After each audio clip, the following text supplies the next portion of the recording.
अस्सलातु वस्सलामु अलैका या रसूलल्लाह व अला आलिका व सहाबिका या हबीबल्लाह। अस्सलामु अलैकुम डियर स्टूडेंट्स, मैं हूं आपका होस्ट मोहम्मद अतीक इस्लाम।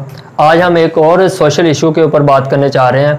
वो सोशल इशू ये है, वो स्टूडेंट्स के रिलेटेड है कि स्टूडेंट्स की भी बहुत ज़्यादा कंप्लेन थी कि हम बहुत ज़्यादा पढ़ते हैं और हमारे इम्तहान में नंबर नहीं आते। तो आज मैं आपको बताऊँगा कि इम्तहान में नंबर क्यों नहीं आते और इसका क्या तरीका है। पहले नंबर पर तो ये है कि स्टूडेंट जो होते हैं वो बहुत ज़्यादा अपने इंटरेस्ट के ख़िलाफ़ सब्जेक्ट्स को चूज़ कर लेते हैं। मसलन कि कोई स्टूडेंट्स है, उसका इंटेलेक्चुअल लेवल इतना नहीं होता कि वो साइंस पढ़ सके, वो साइंस के सब्जेक्ट चूज़ कर लेता है।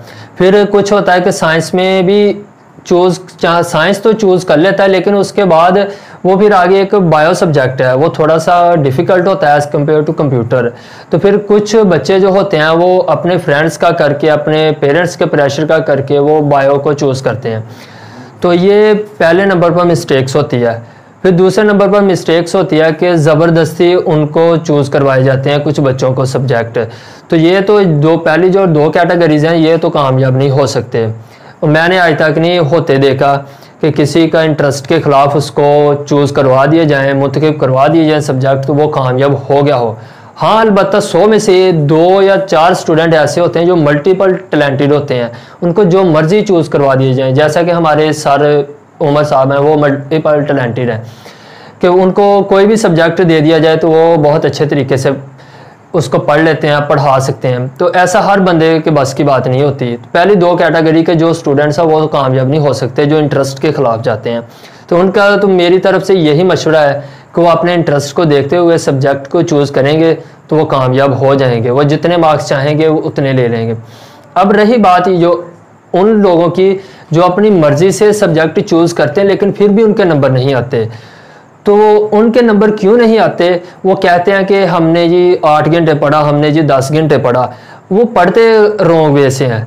रॉन्ग वे से पढ़ने का मतलब ये है कि वो सिर्फ रॉन्ग वे से पढ़ने का क्या तरीका होता है कि वो कहते हैं कि हमने 8 घंटे पढ़ा, हमने 10 घंटे पढ़ा, लेकिन वो फिर ये कंप्लेन करते हैं कि एज हमारा फ्रेंड है वो 2 घंटे पढ़ता है, वो 3 घंटे पढ़ता है, उसके नंबर हमसे ज़्यादा आते हैं। तो डियर स्टूडेंट्स, ये प्रॉब्लम नहीं है कि आप मेहनत करते हो आपको मेहनत का रिज़ल्ट ना मिले। मसला सिर्फ ये होता है कि आप जब पढ़ते हो वो लोग जो इंटरेस्ट के ख़िलाफ़ वो क्या करते हैं कि वो जब पढ़ते हैं वो जो सबक उनको मिला होता है, लेसन मिला होता है, उसको वो ज़बानी याद करते हैं। यानी कि जो भी मिला होता है उनको सबक, वो आकर क्या काम करते हैं उसको ज़बानी याद करते हैं। एज़ कम्पेयर टू जो दूसरे स्टूडेंट जो उनसे ज़्यादा पढ़ते हैं, वो पढ़ते ज़्यादा हैं लेकिन वो याद नहीं करते। याद करने और पढ़ने में बहुत डिफरेंस है, यानी बहुत बड़ा फ़र्क है। तो ये रीज़न होती है कि स्टूडेंट्स सारा दिन बुक्स हाथ में लेते हैं, उनका जो इंटरेस्ट नहीं होता बुक पढ़ने की जानब, यानी कि ज़बानी याद करने की जानब उनका ध्यान नहीं होता। बुक तो वो 8-9 घंटे, मैंने भी देखा है 12 से 15 घंटे पढ़ने वाले स्टूडेंट्स, लेकिन उनके नंबर नहीं आते, बिल्कुल भी नहीं आते। और जो 3-4 घंटे पढ़ लेता है उसके नंबर आ जाते हैं। उसकी वजह क्या होती है कि वो जब पढ़ता है वो ज़बानी याद करता है। तो जो 15 घंटे पढ़ते हैं वो ज़बानी याद नहीं करते, वो सिर्फ बुक लेके 1-2 लाइनें पढ़ लेते हैं, फिर उसके बाद कुछ और सोचना शुरू कर देते हैं, फिर पढ़ लेते हैं, फिर वो सोचना।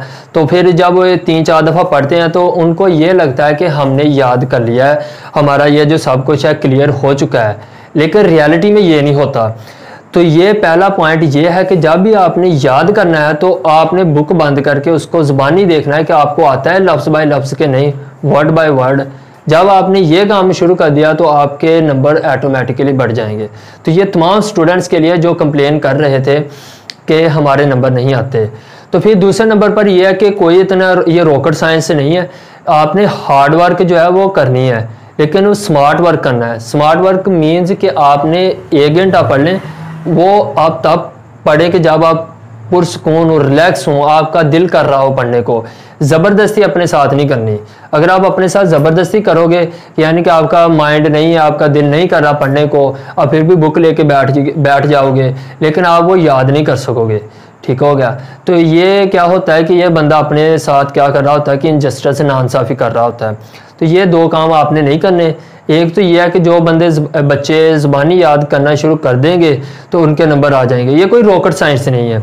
फिर तीसरे नंबर पर आ जाता है प्रेजेंटेशन स्किल्स, यानी कुछ बच्चे जो होते हैं वो याद कर लेते हैं, फिर वो सब कुछ कर, लेकिन उनको प्रेजेंटेशन ही देनी आती है, यानी कि उनको क्वेश्चन अटैम्प्ट नहीं करना आता कि हमने कैसे करना है।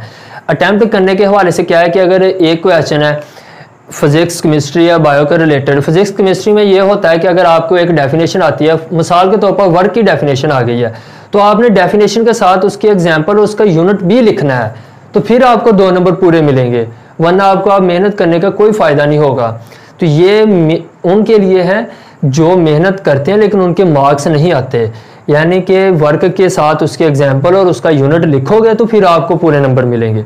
इसी तरह क्या होता है केमिस्ट्री में चलते हैं, तो कुछ डेफिनेशन ऐसी होती हैं कि जिनके साथ इक्वेशन लिखनी बहुत ज़रूरी होती हैं, जैसा कि प्रेशर के लॉज आ जाते हैं, चार्ल्स लॉ आ जाता है, और टेम्परेचर के रिलेटेड केल्विन लॉ आ जाता है। तो इनके साथ आप अगर इनके इक्वेशन नहीं लिखोगे तो आपको नंबर नहीं मिलेंगे। तो ये आपको बताया नहीं जाएगा, ये आपने खुद करना है। ये आपको क्या होगा कि किसी भी कानून में, बोर्ड के कानून में ये चीज़ें नहीं लिखी होंगी कि आप एग्जाम्पल लिखो या यूनिट लिखो, वहाँ पर ये सिर्फ लिखा होता है कि डेफिनेशन लिखें, और ये जो फिर आ जाता है जो चेक करने वाले होते हैं ना, उनके ऊपर डिपेंड करता है। तो वो जब चेक कर रहे होते हैं तो उनकी अपनी मर्जी होती है कि वो पूरे नंबर भी दे सकता है लेकिन वो पूरे नहीं देता। लेकिन मोस्टली ये होता है कि जो चेक करने वाले होते हैं वो नंबर नहीं देते, डेफिनेशन का 1 नंबर मिल जाता है। तो इस तरह क्या होता है कि अगर 18 डेफिनेशन आया 36 मार्क्स का है, तो बच्चा कहता है कि मैंने सब कुछ सही करके आया हूँ, मैं सारा कुछ ठीक करके आया हूँ, वो 75 एक्सपेक्ट करके बैठा होता है। लेकिन जब वो साथ में एग्जाम्पल नहीं लिखता, यूनिट नहीं लिखता, 1-1 नंबर कम होता है, तो उसको कितने मिलते हैं, 36 में से उसको 20 या 22 नंबर मिलते हैं। तो बजाय ये कि उसके 75 आने के, 75 आने के उसके 55 आते हैं। तो ये क्या होता है कि उसके मार्क्स कम हो जाते हैं। आपने ये बात याद रखनी है कि जिन चीज़ों की इक्वेशन लिखनी बनती है, यानी कि जिनकी डेफिनेशन की इक्वेशन होती हैं, तो वो लाजमी लिखनी, यूनिट भी लिखना है। तो बायो में चलते हैं, तो बायो में अगर आपको कोई डेफिनेशन आती है, तो अगर उसके साथ में पिक्चर भी किसी चीज़ की बनाने वाली है, जैसा कि आपको आ जाता है कि right a note on kidney, यानी कि गुर्दे के ऊपर नोट लिखें, तो आपने क्या काम करना है कि गुर्दे की पिक्चर भी बनानी है, तो इस तरह आपके नंबर पूरे मिलेंगे। तो इस तरह कुछ चीज़ें हैं कि वो डिफ़िकल्ट पिक्चर्स होती हैं, तो वो आपने नहीं बनानी, क्योंकि 9, 10 और 11, 12 लेवल के ऊपर वो पिक्चर डिमांड भी नहीं करते। कुछ चीज़ों की डिमांड होती है कि जैसे किडनी हो गया, आइज़ वगैरह अगर आप बना सकते हो तो उसकी बना दें, या और ब्रेन वगैरह की, वो सेल मेम्ब्रेन की पिक्चर बना सकते हो तो वो बना दें, यानी वो न्यूरॉन की मैं बात कर रहा हूँ कि कैसे नर्व पल्स जनरेट होती है पॉजिटिव नेगेटिव वाले की। तो इसलिए आपने ये पिक्चर साथ में लाजमी बनानी है। इसी तरह फिजिक्स केमिस्ट्री में भी। फिर आज चलते हैं उर्दू की जानब। तो उर्दू में कैसे नंबर कैसे ले सकते हैं आप, कि उर्दू में नंबर लेने का यह तरीका है कि आपकी जो नसर है, आपकी वर्डिंग है, वो बहुत ठीक होनी चाहिए, आपकी जो मेमोरी वो इंक्रीज़ होनी चाहिए, आपको अशार लिखने आने चाहिए। यानी एक शेर है, उसके आप तशरीह कर रहे हो तो उसके अंदर 2-4 अशार आपने खुद से ऐड करने हैं, ठीक हो गया। अगर आप 2-4 अशार खुद से ऐड करेंगे तो वो एक टीचर के ऊपर बहुत अच्छा इंप्रेशन पड़ेगा, तो आपके मार्क्स पूरे आपको मिलेंगे। तो तशरीह के साथ फिर आपकी जो राइटिंग स्पीड है वो ज़्यादा होनी चाहिए। राइटिंग स्पीड ज़्यादा होने के साथ साथ आपकी राइटिंग में जो सफाई सुथराई है उसके ऊपर कोई फ़र्क नहीं होना चाहिए, कि राइटिंग भी आपकी साफ़ सुथरी होनी चाहिए और स्पीड भी आपकी ज़्यादा होनी चाहिए। तो इन दोनों चीज़ों को आपको मैनेज करना चाहिए। तो ये चीज़ें मैनेज करने कैसे होंगी कि आप प्रैक्टिस करें। हमारे जो स्टूडेंट्स होते हैं वो सारा साल प्रैक्टिस नहीं करते। हम कहते रहते हैं कि अपने स्टूडेंट्स को कि ये कर लें, वो कह रहे हैं कि अभी बहुत टाइम है, वो इग्नोर कर देते हैं। तो फिर उसका एज आ नतीजा क्या मिलता है कि उनके नंबर कम आ जाते हैं। तो बहुत ज़्यादा मैंने बच्चों को देखा है कि वो 1000 प्लस नंबर होते हैं, लेकिन उर्दू, मुताला पाकिस्तान, इस्लामियात, आर्ट्स के सब्जेक्ट में उनके नंबर नहीं आ रहे होते। तो उसकी रीज़न यही होती है कि एक तो यह है कि उन्होंने प्रैक्टिस नहीं की होती।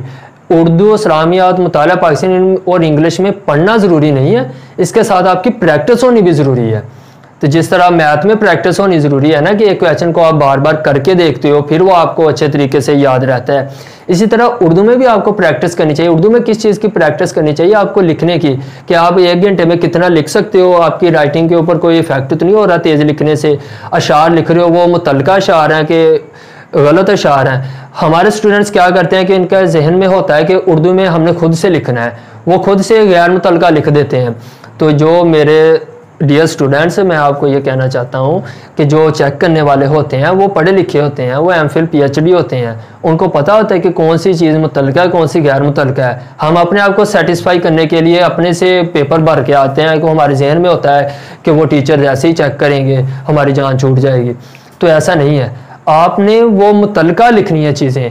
आप एक खुलासा ले लें उर्दू का, उसके ऊपर तशरीह है, कोई भी ले लें, मैं कोई स्पेसिफाई नहीं कर रहा कि यही है, सारे अच्छे होते हैं, कोई एक ले लें, उसके ऊपर जो तशरीह लिखी हुई है उसको वर्ड बाय वर्ड याद करें, फिर उसको लिखने की आप खूबसूरत लिखने की कोशिश करें, तो देखें आपके नंबर बहुत ज़्यादा आएंगे। तो पहली और आखिरी बात यह है कि ये हमारा वीडियो बनाने का मकसद उन स्टूडेंट्स के लिए था जो मायूस होते हैं। तो मायूस नहीं होना, अगर 10th क्लास के स्टूडेंट्स का रिजल्ट आया तो वो मायूस होंगे कि हमारे नंबर कम आ गए हैं, तो मायूस नहीं होना, आपने आगे एफएससी में मेहनत करनी है। अगर एफएससी का स्टूडेंट्स का कोई फॉल्ट है तो वो कोशिश करें कि आगे एडमिशन ले लें, तो उम्मीद है कि सबका एडमिशन हो जाएगा। अगर किसी का नहीं होता, वो इम्प्रूव करना चाहता है, तो उसको इस चीज़ों के ऊपर अमल करना चाहिए जो हमने आज की वीडियो में आपको बताई हैं। अगर आप अमल करेंगे तो आपके मार्क्स आएंगे, अगर आप अमल नहीं करेंगे तो हमारा ये वीडियो बनाने का कोई फ़ायदा नहीं है। आपको वीडियो तो बहुत ज़्यादा मिल जाएंगे यूट्यूब के ऊपर, बहुत ज़्यादा मोटिवेशन लेक्चरार भी मिल जाएंगे, लेकिन मसला ये है कि हमारा अमल नहीं है। जब तक हम अमल नहीं करेंगे तो हमारा कोई फ़ायदा नहीं है किसी का भी। तो ये एक सिंपल व्यू ही होगा कि आप देखेंगे, इग्नोर करेंगे, सुनेंगे, तो ये कोई फ़ायदा नहीं है। उम्मीद है कि आपको आज की वीडियो अच्छी लगी होगी। ओके, अल्लाह हाफिज़।